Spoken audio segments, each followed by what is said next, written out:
Evangelho segundo Marcos, páginas 26 a 30. O Senhor e Filho de Davi. Então Jesus tomou a palavra e ensinava, no templo, porque os escribas dizem que o Cristo é filho de Davi.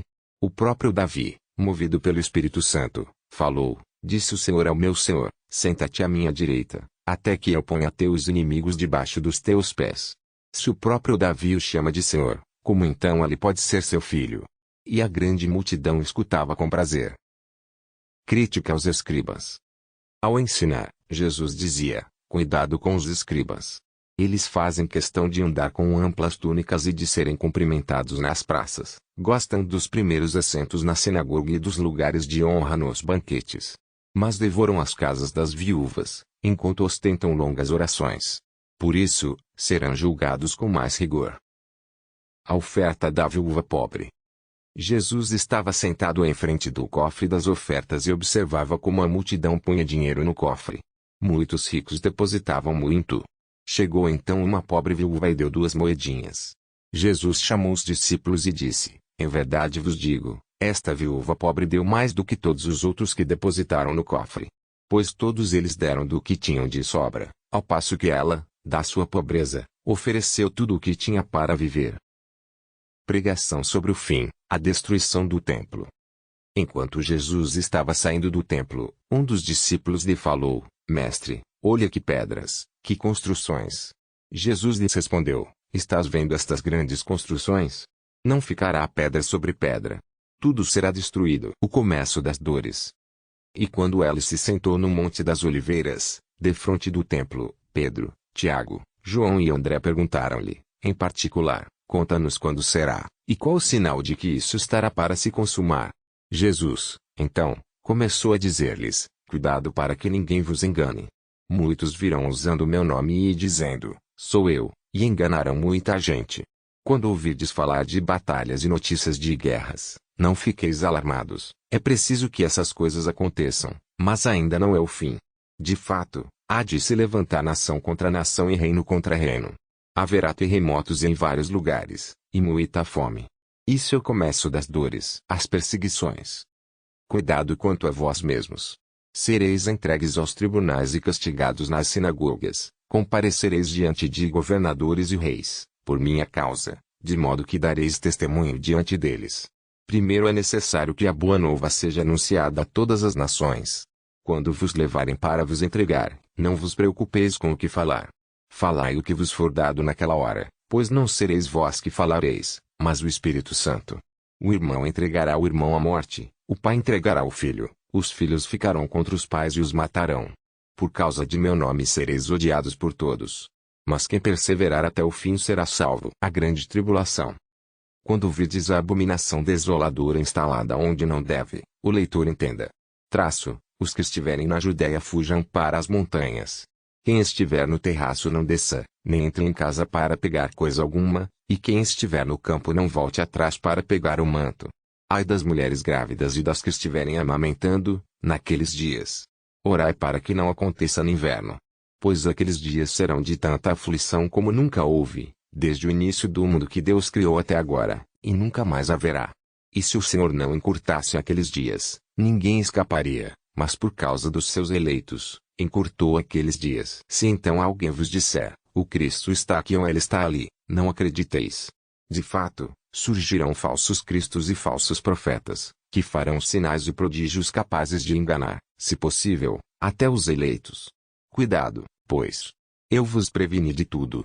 A vinda do Filho do Homem mas, naqueles dias, depois daquela aflição, o sol ficará escuro e a lua perderá sua claridade, as estrelas estarão caindo do céu e as potências celestes serão abaladas.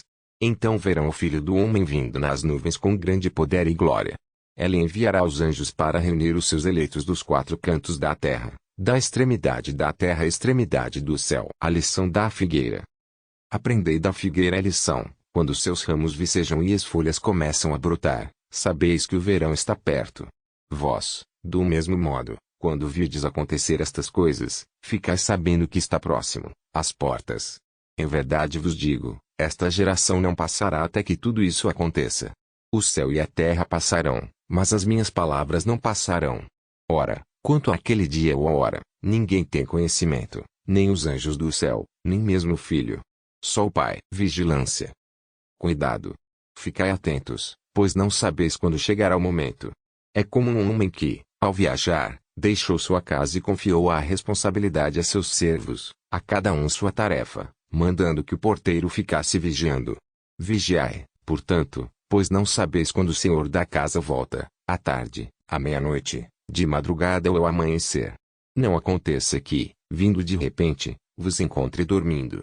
O que vos digo, digo a todos, vigiai. Relato da paixão. O Sinédrio decide matar Jesus. Faltavam 2 dias para a Páscoa e a festa dos pães sem fermento. Os sumos sacerdotes e os escribas procuravam um modo de prender Jesus e matá-lo à traição, pois diziam, não na festa, para que não haja tumulto entre o povo. A unção em Betânia. Quando Jesus estava sentado à mesa, em Betânia, em casa de Simão, o leproso, veio uma mulher com um frasco de alabastro cheio de perfume de nardo puro, muito caro. Ela o quebrou e derramou o conteúdo na cabeça de Jesus. Alguns que lá estavam ficaram irritados e comentavam, para que este desperdício de perfume? Este perfume poderia ter sido vendido por 300 denários para dar aos pobres. E se puseram a censurá-la. Jesus, porém, lhes disse, deixai-a em paz. Por que a incomodais? Ela praticou uma boa ação para comigo. Os pobres sempre tendes convosco e podeis fazer-lhes o bem quando quiserdes. Mas a mim não tereis sempre. Ela fez o que estava a seu alcance. Com antecedência, embalsamou meu corpo para a sepultura.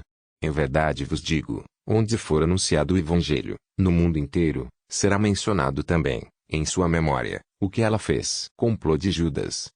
Judas Iscariotes, um dos 12, foi procurar os sumos sacerdotes para lhes entregar Jesus. Ouvindo isso, eles ficaram contentes e prometeram dar-lhe dinheiro. Judas, então, procurava uma oportunidade para entregá-lo. Preparação da ceia. No primeiro dia dos pães sem fermento, quando se sacrificava o cordeiro pascal, os discípulos perguntaram a Jesus, onde queres que façamos os preparativos para comeres a Páscoa? Jesus enviou então 2 dos seus discípulos, dizendo-lhes, ide à cidade. Um homem carregando uma bilha de água virá ao vosso encontro. Seguiu e dizei ao dono da casa em que ela entrar, o mestre manda perguntar, onde está a sala em que posso comer a ceia pascal com os meus discípulos? Ele, então, vos mostrará, no andar de cima, uma grande sala, arrumada. Lá fareis os preparativos para nós. Os discípulos saíram e foram à cidade. Encontraram tudo como ele tinha dito e prepararam a ceia pascal. A ceia. O anúncio da traição. Ao anoitecer, Jesus foi para lá com os 12. Enquanto estavam à mesa comendo, Jesus disse, em verdade vos digo, um de vós vai me entregar, aquele que come comigo.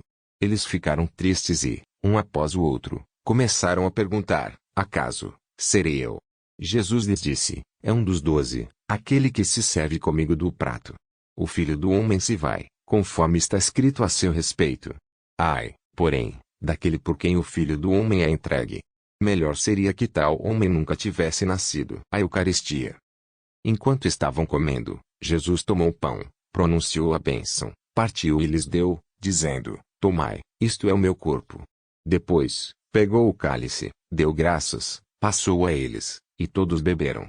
E disse-lhes, este é o meu sangue da nova aliança, que é derramado por muitos.